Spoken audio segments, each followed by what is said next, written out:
नमस्कार मित्रों, स्वास्थ्य सूत्र में आपका एक बार फिर से स्वागत है।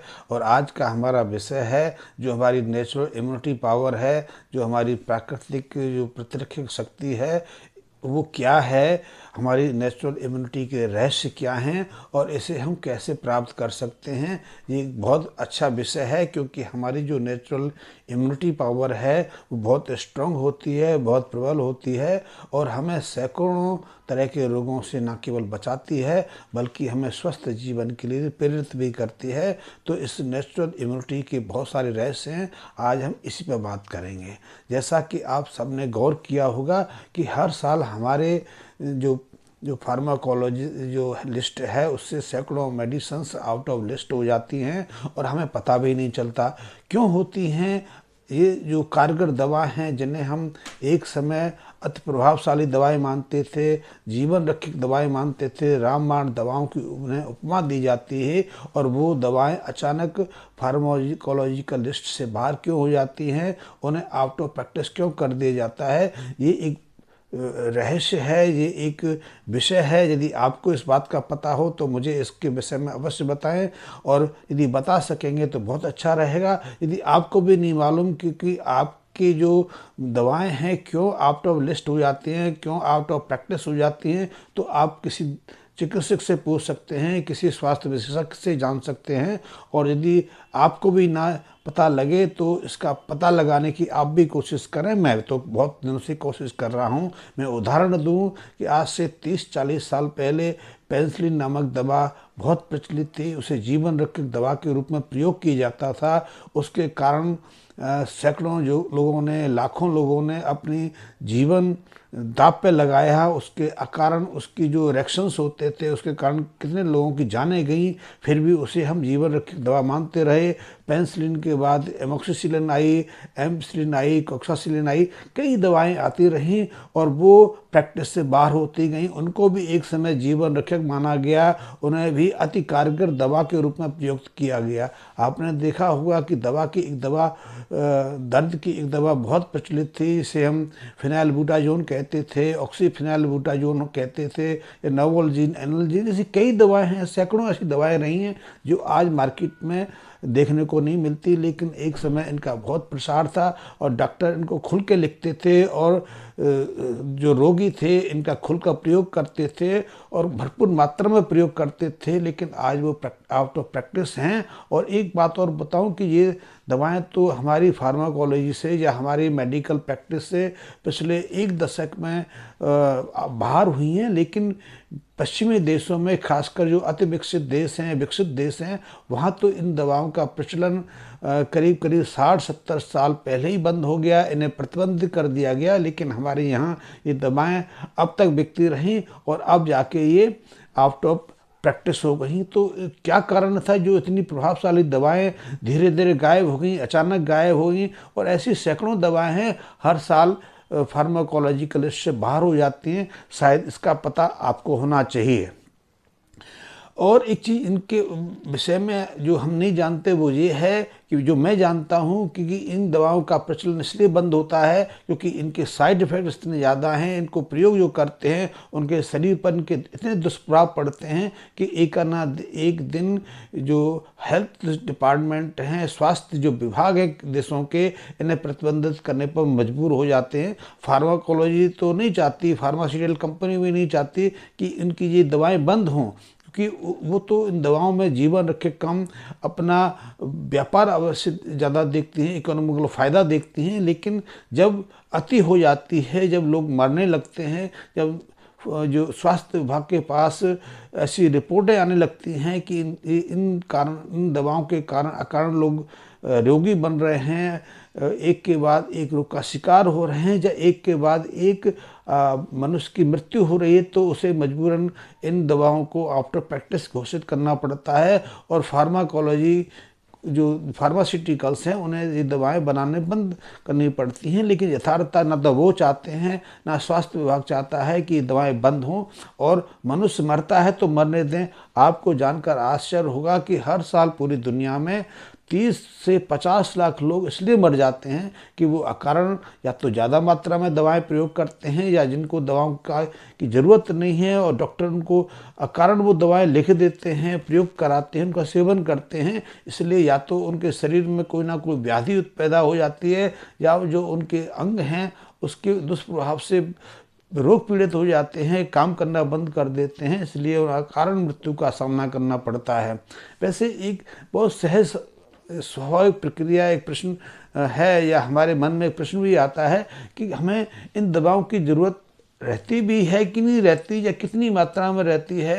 यदि उपयुक्त मात्रा में रहती है, कम मात्रा में रहती है, तो हमें इन दवाओं का अति मात्रा में प्रयोग क्यों कराया जाता है, और यदि इन दवाओं की आवश्यकता नहीं है फिर भी हमें प्रयोग क्यों कराया जाता है, ये एक प्रश्न है। इसका उत्तर हमें भी ढूंढना है, आपको भी ढूंढना है, हम सबको मिलकर ढूंढना है, तभी हम इस चीज़ से बाहर निकल पाएंगे। क्योंकि हमारे पास तो पहले से ही नेचुरल इम्यूनिटी पावर है, हमारे पास पहले से प्राकृतिक प्रतिरक्षक शक्ति है जो हमें सैकड़ों रोगों से बचाए रखती है। हमारे पास थी तभी तो हमने इतने लंबे विकास प्रक्रिया को पार किया, और विकास प्रक्रिया के बाद हम अस्तित्व में आज भी मौजूद हैं। अन्यथा दवाएं नहीं होती, कि दवाएं तो सिर्फ 100-150 सालों से हमारे पास उपलब्ध हैं। पहले तो प्राकृतिक प्रक्रिया से जीवित रहते थे, स्वस्थ रहते थे, सक्रिय रहते थे, सारे जीवन के क्रियाकलाप भी करते थे, और दवाएं नहीं भी होने के बावजूद हमारा जीवन, हमारी विकास प्रक्रिया निरंतर जारी थी। लेकिन जब से ये कृत्रिम रसायन आधारित दवाओं का प्रचलन बढ़ा, इससे सिविलाइजेशन स्वस्थ हुई, या जो जीवांत हुई, या ज़्यादा पीड़ित हुई, ज़्यादा रोगी हुई, या एक के बाद एक रोग सामने आने लगे, ये तो एक प्रश्न, जटिल प्रश्न बन जाता है। इसे खोजने की आवश्यकता है। तो मैंने जैसे कहा कि हमारे पास एक प्राकृतिक प्रतिरक्षक शक्ति है जो बहुत प्रबल है, जो हमें सैकड़ों रोगों से बचाए रखती है और हमें स्वस्थ जीवन जीने के लिए बाध्य करती है। लेकिन हमने अकारण इस जो नेचुरल इम्यूनिटी पावर है उसको दबाना क्यों शुरू कर दिया, या इसे विकसित होने से क्यों रोकना शुरू कर दिया? क्योंकि हमारे खाने पीने की प्रक्रिया ऐसी है कि हम वो प्राकृतिक आहार लेते नहीं जो हमारी जीवन शक्ति को प्रेरित करे। हम ना श्वास सही तरीके से ले पाते हैं, ना सही तरीके से आहार ले पाते हैं, ना हम श्वास के साथ नींद का प्रयोग कर पाते हैं, ना श्रम करते हैं, और हमने एक अप्राकृतिक जीवन शैली को अपने ऊपर ढालना शुरू कर दिया है। आपको जान के आश्चर्य होगा कि जो प्राकृतिक इम्यूनिटी शक्ति है वो हमें जन्मजात रूप से माँ के शरीर से प्राप्त होती है। क्योंकि जब एक शिशु जन्म लेके माँ के शरीर से बाहर होता है तो उसका संबंध माँ के साथ गर्भ नलिका के साथ जुड़ा रहता है, और इस गर्भ नलिका को पिछले कुछ दशकों से 1-2 सेकंड में काट के उस शिशु को माँ के शरीर से अलग कर दिया जाता है। तो आप जान के आश्चर्य होंगे कि जो गर्भ नलिका है, जो जिसके माध्यम से शिशु अपने माँ के साथ जुड़ा रहता है, वो 9 महीने तक उसके लिए स्वास्थ्य की, जीवन की आधारशिला होती है, जीवन का सेतु होता है, कि उसी के माध्यम से वो न केवल अपने पोषक तत्वों को ग्रहण करता है बल्कि जीवन रक्षक प्राणवायु के रूप में ऑक्सीजन भी प्राप्त करता है, और इसी के माध्यम से उसमें चेतना शक्ति प्रवेश करती है, प्राण शक्ति जिसके अंगों का संचालन करने की शक्ति है वो आती है, और इसे हम क्षण भर में दूर कर देते हैं। हम कुछ सेकंड भी नहीं लगाते। प्राकृतिक रूप से जो प्रसव की प्रक्रिया है वो 10-15 मिनट से लेके आधा पौना घंटा या कभी कभी 1 घंटे के ऊपर भी चलती है। लेकिन आज हम उसे कृत्रिम प्रसव के द्वारा, सर्जरी के द्वारा या किसी अन्य प्रक्रिया के द्वारा तत्काल फलित कर देते हैं, और फलित ही नहीं करते कि जैसे ही शिशु बाहर आता है उसे उसकी गर्भ नलिका से अलग कर दिया जाता है। तो उसके शरीर पर, उसके मन पर एक पहला आघात होता है, क्योंकि उसकी जो शारीरिक अंग हैं, उसकी श्वास हैं, उसकी और दूसरे अंग हैं अभी सक्रिय भी नहीं होते, कि लेकिन हम जीवन धारा से उसे अलग कर देते हैं। तो उसके मस्तिष्क पर बहुत गहरा आघात होता है, कि ये जो गर्भ नलिका है जो माँ के साथ जुड़ी रहती है उसमें बहुत सारे ऐसे तत्व रहते हैं, और उसमें जीवन रक्षक या जो प्राकृतिक प्रतिरक्षक शक्ति के जो घटक हैं उसमें सैकड़ों ऐसे मौजूद रहते हैं जो शिशु को आने वाले कई महीने तक तमाम तरह के संक्रामक रोगों से सुरक्षित रखते हैं। लेकिन हम तो उस नलिका से, उस प्राकृतिक प्रक्रिया से ही उसका संबंध विच्छेद कर देते हैं। इससे न केवल उसके मस्तिष्क पर मानसिक आघात लगता है बल्कि वो उस प्राकृतिक जो नेचुरल पावर, इम्यूनिटी पावर है, उससे भी अलग हो जाता है। और एक चीज़ पहले आपने देखा होगा कि जब प्राकृतिक प्रक्रिया से प्रसव होता है तो जो दाइयाँ होती थी जो शिशु का जन्म कराती थी, उसके जो गर्भ नलिका में जो खून होता था उसको निचोड़ के शिशु के शरीर में प्रवेश करा देती थी। लेकिन आजकल ऐसा नहीं किया जाता। आजकल तो 2 सेकंड में ही उसको काट के अलग कर दिया जाता है। पहले उस प्रक्रिया में 3 से 5 मिनट का समय लगता था। इस दौरान बच्चा न केवल दूसरे वातावरण के लिए अभ्यस्त होना शुरू होता था बल्कि उसके अंदर नेचुरल इम्यूनिटी की प्रक्रिया शुरू हो जाती थी, क्योंकि उस गर्भ नलिका में रक्त होता है, खून होता है, उसमें सैकड़ों ऐसे तत्व रहते हैं जो उसको जीवन रक्षक के लिए कार्य करते हैं। इसी तरह आजकल शिशु को माँ जन्म के उपरांत उस समय के वातावरण में रखा जाता है, जबकि वो 9 महीने तक माँ के शारीरिक टेम्परेचर पर जीवन यापन करता है। माँ के गर्भ में उसका जो टेम्परेचर है वो 36-37 डिग्री फ़ारेनहाइट के आसपास रहता है। लेकिन प्राकृतिक जो नया उसकी दुनिया में जब वो आता है, नए परिवेश में जब होता है, तो उसका जो बाहर का तापमान है वो 0 डिग्री से 46 डिग्री टेम्परेचर तक कुछ भी हो सकता है। तो ऐसे में या तो उसे एसी में रखा जाता है या रेफ्रिजरेटर या फिर उसे कूलर में रखा जाता है, या फिर आजकल जब ज़्यादा सर्दी हो तो कंबल वगैरह में लपेटा जाता है। लेकिन पहली प्राकृतिक प्रक्रिया में बच्चों को जो रूम टेम्परेचर है उसके अलावा माँ के शरीर के साथ जोड़ कर रखा जाता था, क्योंकि गर्भ के जन्म के तत्काल पश्चात यदि शिशु को माँ की छाती के साथ जो रख दिए जाए, छाती के स्पर्श करा दिए जाए, तो उसको संवेदित हो जाता है। उसे ये अनुभूति होती है कि अब भी वो उतना ही सुरक्षित है जितना कि गर्भ में है।